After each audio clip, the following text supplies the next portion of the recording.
So my name is Esteban Arboix. I'm from Optea. I'm going to talk today about augmented reality through head-up displays in off-highway vehicles and machines. Actually, these two photos are from field trials of our equipment. In the left side is from an agricultural application here, and on the right side it's from a forestry harvesting operation. So just a quick introduction to myself. I'm the founder and the manager of the company. We have operations in Sweden and Finland and in Norway. I have a background from KTH in Stockholm. I started my career in Ericsson, working with fiber optics, so that's also photonics. And then I had the privilege to work with projection technology. We actually have quite a few projectors there that are quite interesting.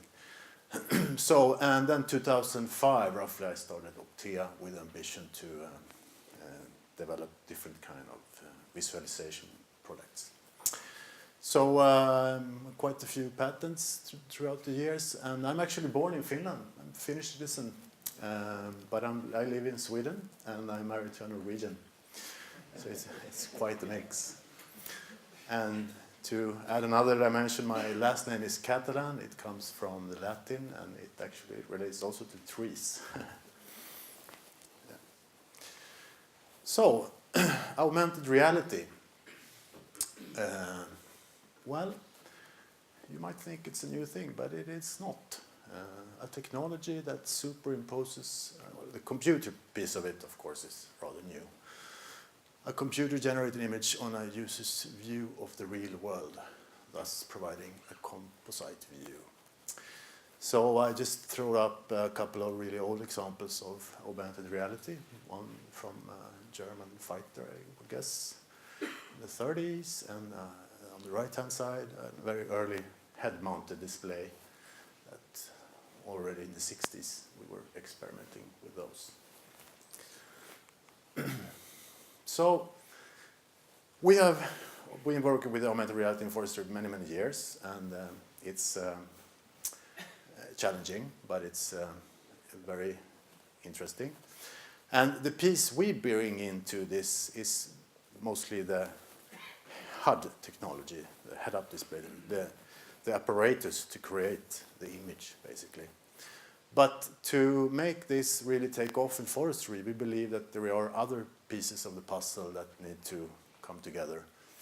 One is cabin integration, how to ideally integrate these in forestry machines.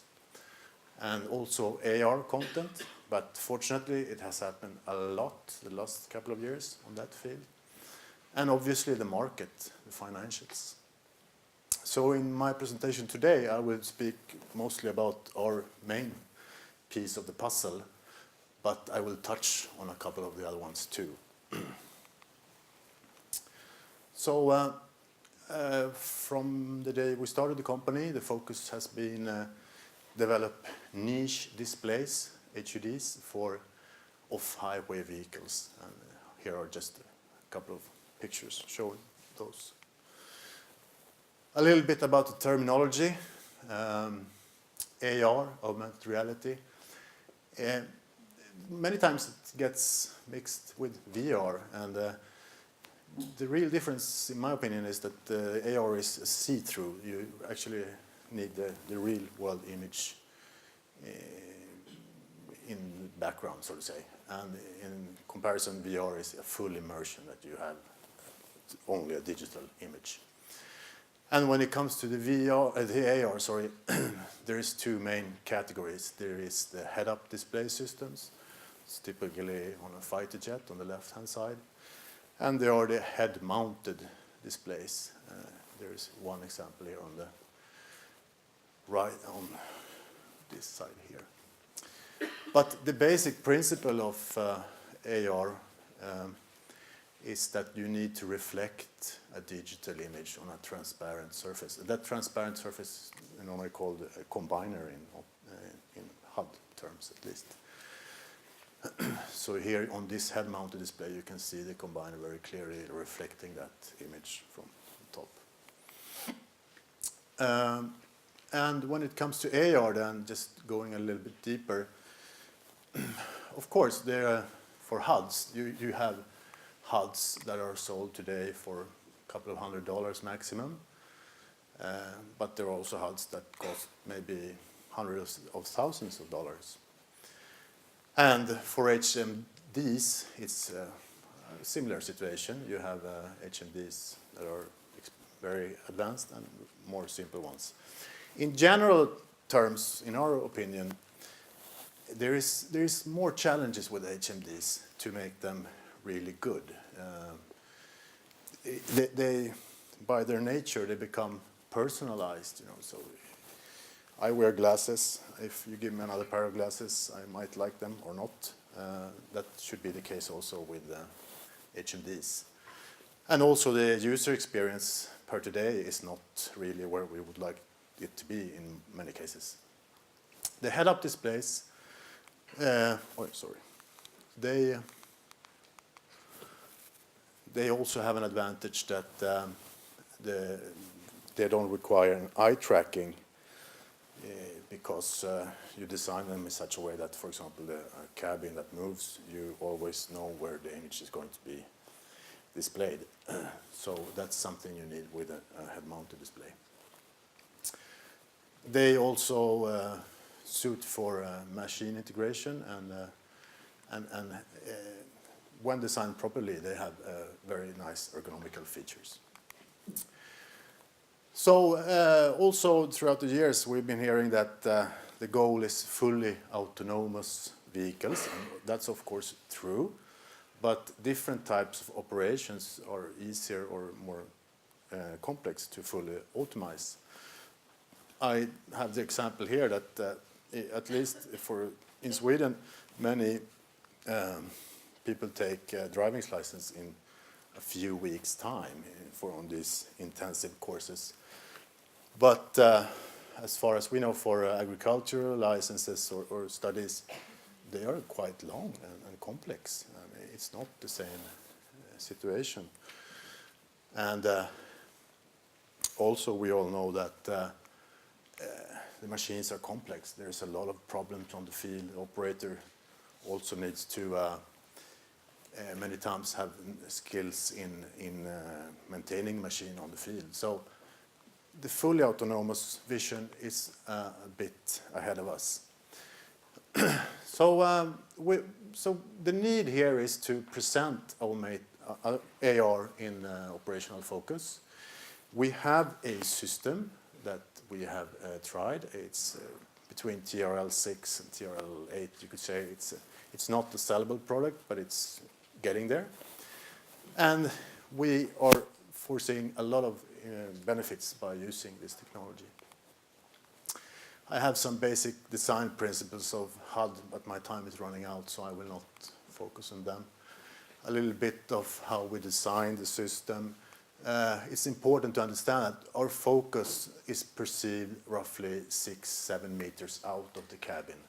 And that's a big difference because we see, for example, today transparent displays. There's a famous Finnish company selling those, but it's not the same thing to have the focus right on the windscreen as having it 6 meters out. That's a totally different ball game. For our system at the moment, we're using DLP technology. It's a very interesting photonics technology, you can say. Also the same that's used in projectors, by the way. We are right now starting a very interesting project called Arho. It's just 2 weeks old. It's together with some partners, Fraunhofer, Rice, and Innolight. And this project will develop the new generation HUD optics for us. And that's a very interesting project. For cabin integration, here we see that it's a supply chain in this business and in as many other businesses. And we need to convince the middle segments here that they need our technology on the top, and that's what we have tried to do a long time. And I think these OEMs that we have both in Sweden and Finland, they maybe hope that classical tier 1 suppliers will someday come with a HUD system on a silver platter. But I guess that they're saying it's impossible. It's not happening because of the volumes of these markets. So, but we're here to help out. And here's a little bit more about cabin integration. We have worked with 3 different types of combiners. That's a rigid combiner. This is a film type combiner, the same that you saw on the movie, by the way. And then this is the golden goal, that to integrate the combiner in the windshield of the cabin. So this is a typical integration challenge that we hope to solve together with the business. So we are aiming to be on the development roadmaps of OEM suppliers soon and to really design cabins based on AR from the beginning. Yeah, and then the content part, we have heard a lot about content, and that's very gladly, because that will drive this at the end. So, but there is a lot of areas where we think our technology can be used. So we work in these type of cases, and at the end, someday, in a few decades, maybe we will achieve the full autonomy. So please provide us the content. We have the display means, the HUD, and we wish to integrate this in forestry machines. So yeah, we look for partners for cabin integration projects, funding and business development. We have tried to participate in some Finnish forums.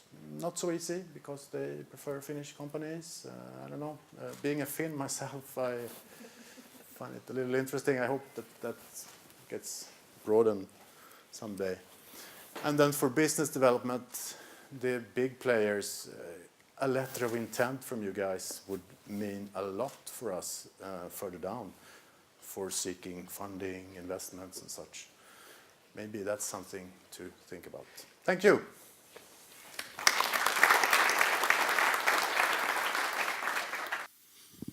So there are some companies which are developing integration of displays and wheel shields, for instance, for harvesting. And you also mentioned that integration of information on wheel shields. So in comparison with artificial intelligence, so what is the most reliable way to provide the driver with the information? So projecting it on a wheel shield, or like putting it, or like handing it in air? In my opinion, to have the focal plane 6-7 meters out of the cabin is a big difference compared to have the focal plane on the windshield itself. Because at the end of a long work day, you will feel it in your eyes if you constantly need to refocus. And I don't think that those drivers are going to accept it at the end. So I think we have taken on a big challenge, but it's the right way to go, to build a real HUD that has the focal plane out in the air. And what about the color of that information? So in your pictures, it was like like violet almost. So does it like easy to see all the time for driver this violet color on it? The color we can display whatever color you wish, but as far as I know, I'm not an optical designer myself, but it's quite much easier to design optics for optimizing it for one color than for multicolors. So in our case, we optimized it for this pinkish color that was best for forestry, as we understood. But it can show other colors. Thank you.